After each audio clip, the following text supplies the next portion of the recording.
Assalamualaikum warahmatullahi wabarakatuh. Pada kesempatan kali ini, kami dari kelompok 4 Fisika Komputasi C akan membahas mengenai analisa tegangan jembatan dengan sistem persamaan linear.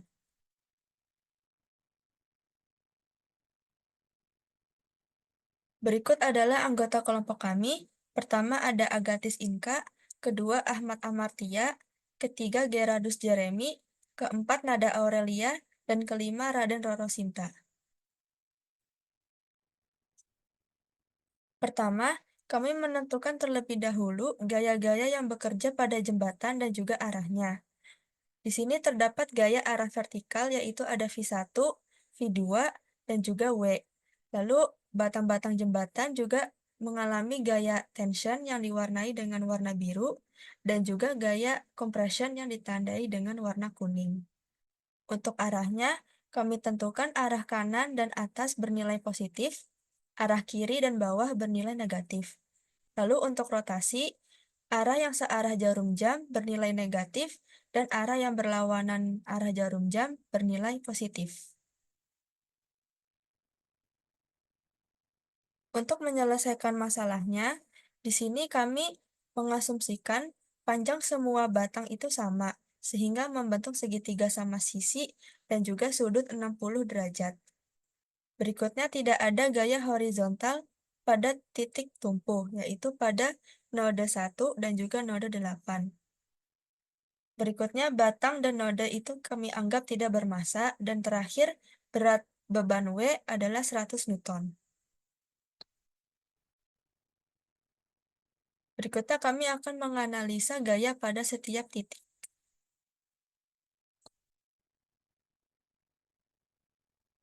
Tinjau titik 1. Untuk resultan gaya pada titik untuk setiap arah di sini 0, atau keadaan setiap titik adalah dalam keadaan setimbang. Untuk gaya arah X, di sini ada FB dikurang setengah FA sama dengan 0. Setengah FA karena cos 60 derajat adalah setengah. Lalu gaya arah Y ada V1 dikurangin dengan setengah FA akar 3 sama dengan 0. Karena sin 60 adalah setengah akar 3. Lalu di sini juga ada gaya momentum akibat dari gaya vertikal, V2, dan juga beban. Di sini momentumnya 3 LV2 dikurangin 3/2 LW sama dengan 0. Lalu pada titik 2, gaya X-nya ada setengah FA dikurangin, maaf, setengah FA ditambah setengah FC, lalu dikurangin FD sama dengan 0. Untuk arah Y, terdapat setengah FA akar 3 dikurangin dengan setengah FC akar 3 sama dengan 0.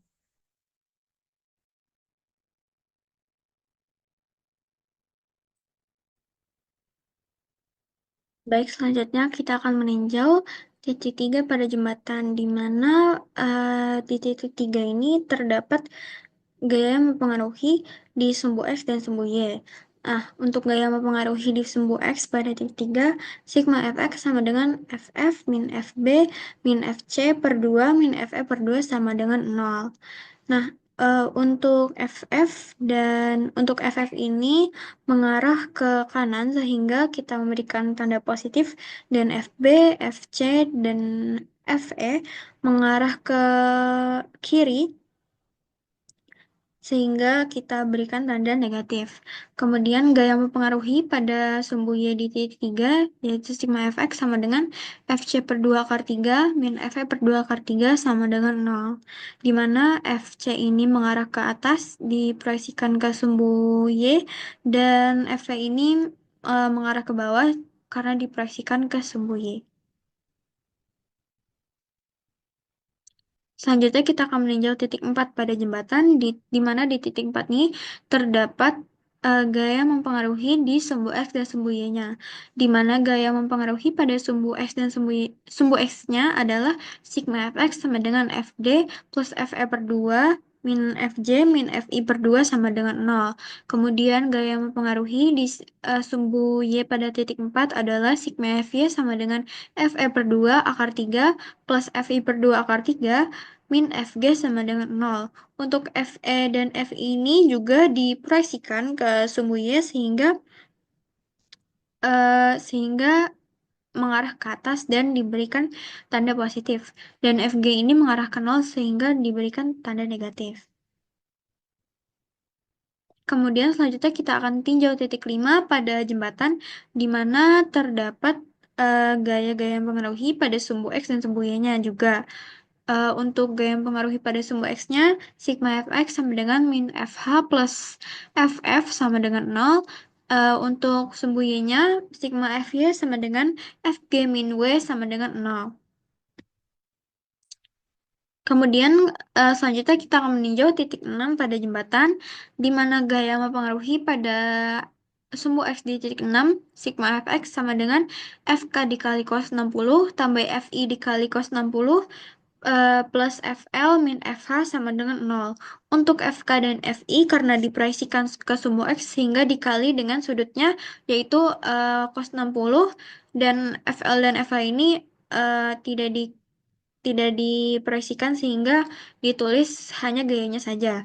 Kemudian di sumbu Y yang bekerja gaya yang mempengaruhi eh, di sumbu Y untuk titik 6 adalah FK dikali cos 30 min FI dikali cos 30 sama dengan 0. Nah, FK dan FI ini dikalikan dengan cos 30 karena diproyeksikan ke sumbu Y.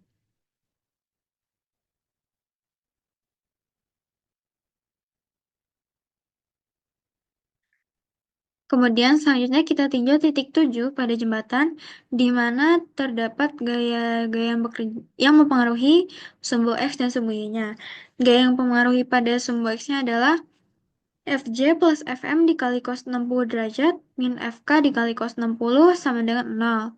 Untuk sumbu Y-nya adalah Fy min F sama dengan min Fm dikali cos 30 min Fk dikali cos 30 sama dengan 0. Kemudian kita tinjau titik 8 pada jembatan di mana di sini terdapat torsi. Nah, untuk gaya yang mempengaruhi pada sumbu X di titik 8 adalah Fm dikali cos 60 min Fl sama dengan 0. Kemudian di sumbu Y adalah Fm dikali cos 60 plus V2 sama dengan 0. Dan untuk torsi yang bekerja di titik 8 adalah sigma M sama dengan 3 LV1 plus 3 per 2 L omega sama dengan 0. Selanjutnya akan dijelaskan matriks yang terbentuk dari gaya-gaya dan torsi yang mempengaruhi pada jembatan model kelompok kami yang dibacakan oleh Agatis.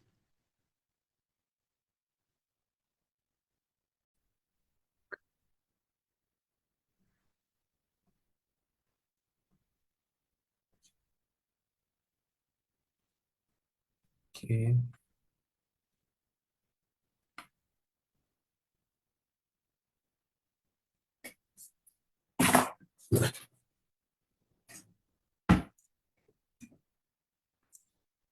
Baik, sekarang kita akan diskusi untuk model matriks persamaan tadi itu ya.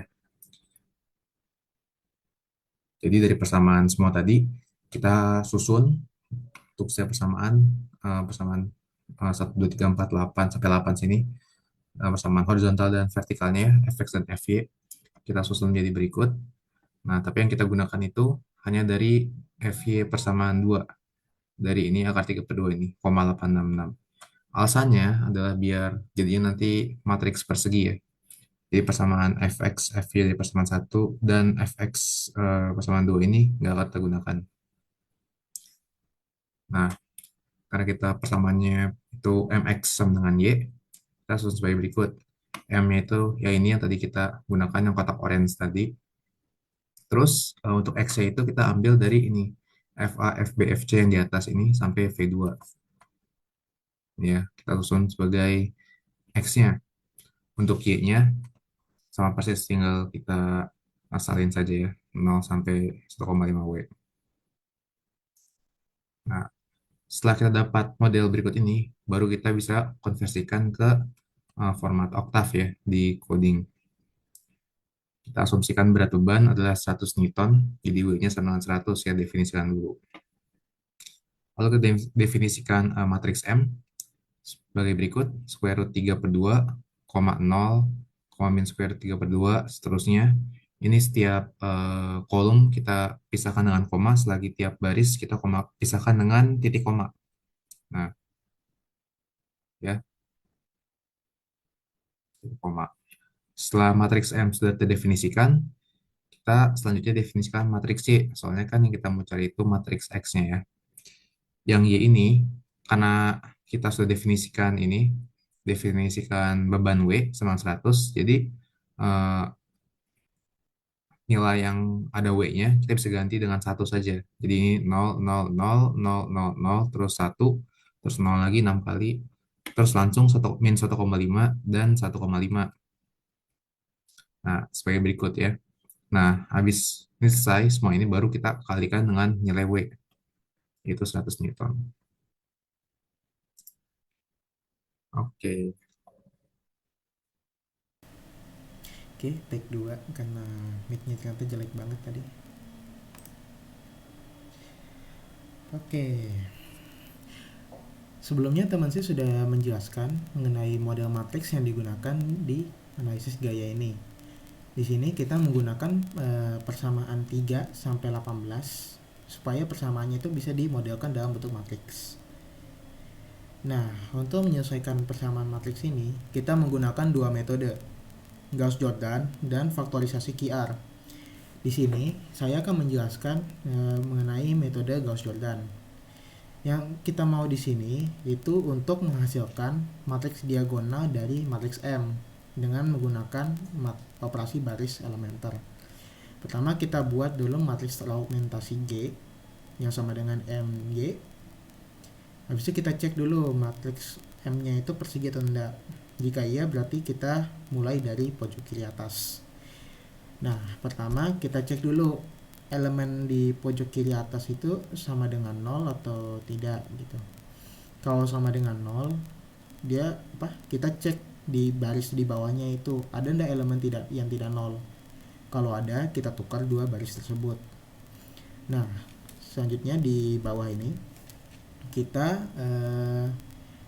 mengalihkan semua baris di bawah yang elemen tadi itu dengan bukan dikalikan, dijumlahkan dengan baris pertama yang dikalikan dengan variabel mult ini. Variabel ini ngebuat dia supaya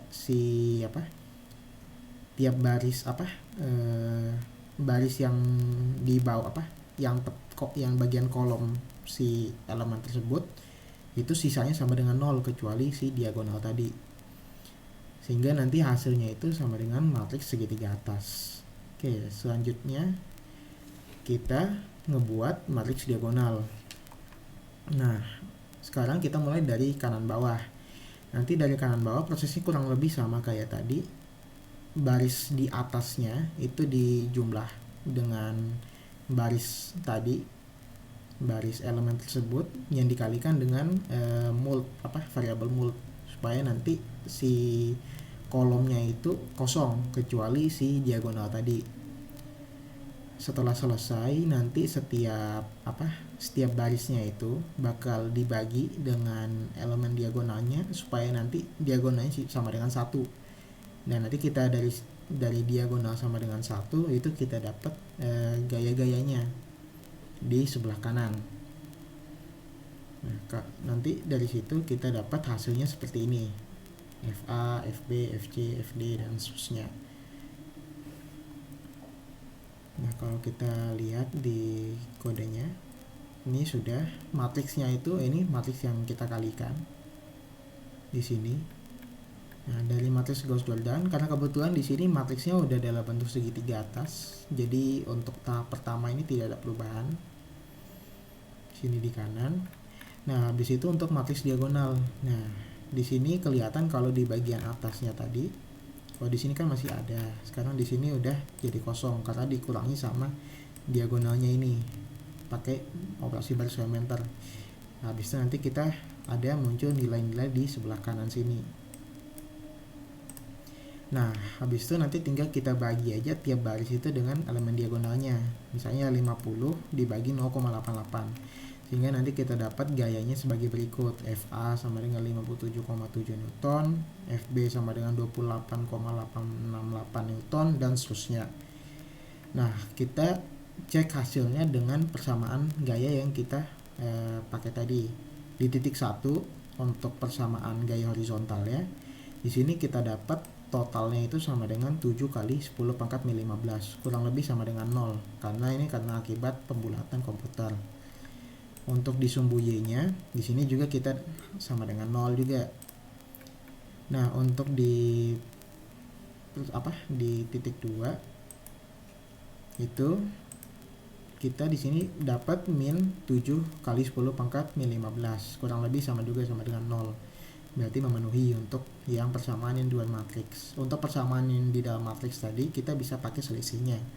M dikalikan X dikurang Y itu harus sama dengan 0 gitu. Nah, di sini kita punya 1 kali 10 pangkat 5 min 15 ini kurang lebih sama dengan 0. Jadi itu aja untuk Untuk matriks Gauss-Jordan, metode Gauss-Jordan. Metode selanjutnya itu adalah faktorisasi QR. Jadi matriks M ini kita bisa nyatain sebagai matriks yang mempunyai terdiri dari vektor-vektor kolom gitu. Nah, menggunakan metode Gram-Schmidt itu kita bisa bentuk matriks U yang nanti tiap matriksnya ini ortogonal hasilnya. Caranya itu nanti untuk U1 itu kita pertama ambil dulu vektor M1. Nah, untuk U2 supaya dia ortogonal terhadap U1 biar dia tegak lurus, berarti M2 dikurangi sama proyeksi U1 terhadap M1 ya itulah intinya, proyeksi vektor tersebut dikurangi sehingga nanti di UK itu sama dengan vektor MK dikurangi proyeksi dari vektor-vektor lainnya gitu, sehingga nanti semua vektor di dalam vektor U matriks U ini itu ortogonal supaya dia nah, matriks M itu kita bisa faktorisasi menjadi matriks M sama dengan QR, di mana QR ini matriks ortonormal dan R itu adalah matriks segitiga atas. Nah, dengan matriks U sebelumnya matriks ortogonal, supaya dia jadi ortonormal berarti kita bagi setiap vektornya itu dengan normnya, sehingga nanti panjangnya itu sama dengan 1 setiap vektornya. Nah, untuk kita dapetin matriks R ini kita perlu tahu kalau matriks Q, matriks ortonormal, kalau dikalikan dengan transposnya itu menghasilkan matriks identitas. Jadi kalau kita kalikan M ini dikalikan dengan Q transpos, nanti tersisa R doang gitu. Oke, untuk penerapan codingnya bakal dijelaskan oleh teman saya selanjutnya.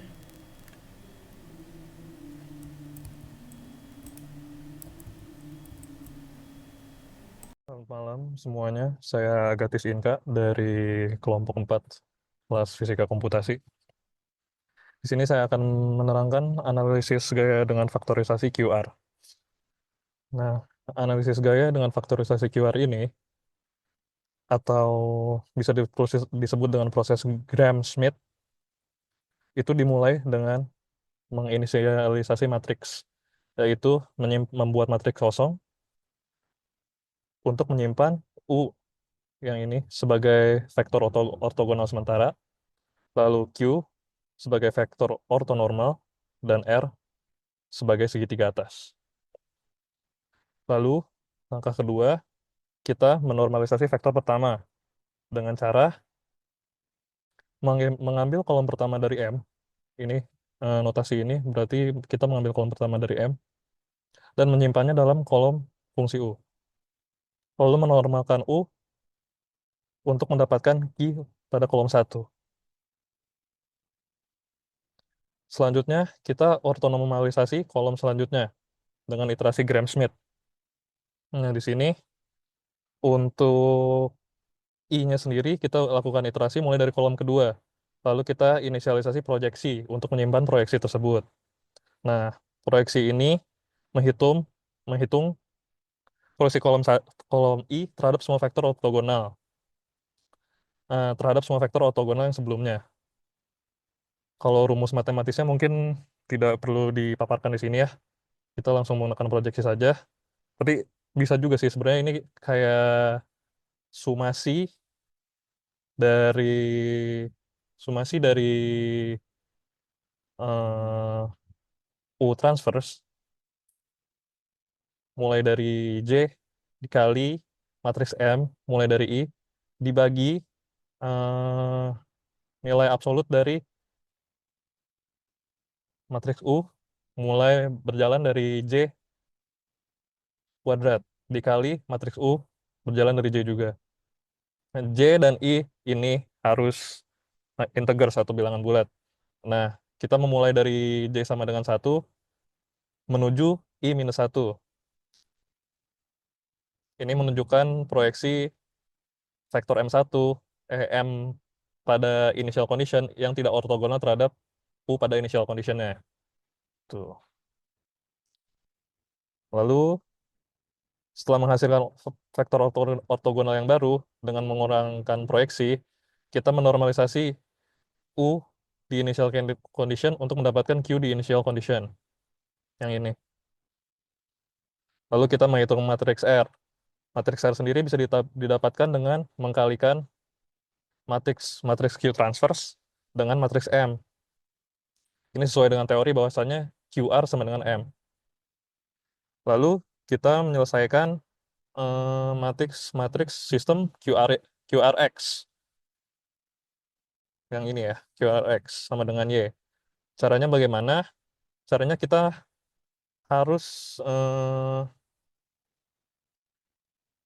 mengkalkulasikan W itu sama dengan Q transverse yang di inverse dikalikan dengan Y. Nah, disitulah kita bisa mendapatkan display hasil yang nanti akan disampaikan di slide selanjutnya.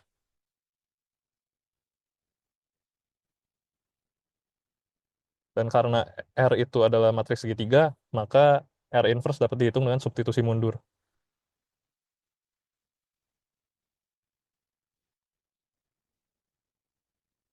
Ini hasilnya. Kurang lebih sama dengan metode yang sebelumnya, metode Gauss-Jordan. Baik, terima kasih dari kelompok kami. Terima kasih juga sebelumnya kepada Bapak Adram Badra Cahaya yang telah memaparkan mata kuliah dengan sangat baik agar kami dapat mengerti. Dan terima kasih juga pada teman-teman yang telah menonton video ini. Selamat malam.